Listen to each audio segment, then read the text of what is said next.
lugar le van a imponer la ceremonia, es decir, mediante una ceremonia, la vestimenta, el traje ceremonial, ¿no? Y además le llega un tumbay también ahí.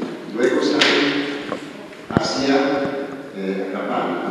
Hacia la pirámide de Acapana, pero le acompañan Amado Vasconcelos Medio, le acompañan los tambores, le acompañan los bombos, le acompañan los tututos y la mociñada, ¿no? Hemos colocado en la parte frontal una cara del personaje central de la Puerta del Sol, repujado en oro, porque el oro absorbe la energía del cosmos y esa energía debería inspirar a nuestro presidente.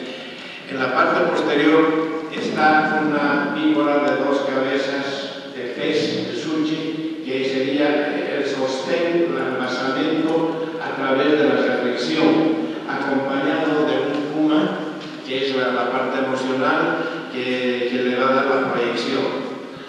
Bueno, todos esos cuadros están ahí presentes y luego a los lados laterales está un puma Kunturi, que también busca esa complementariedad, lo racional con el cóndor y lo emocional con el puma.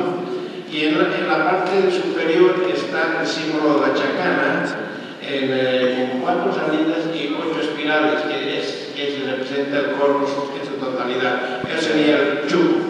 El umbu es el traje ceremonial que está elaborado de lana de vicuña, que es también una cosa bien importante.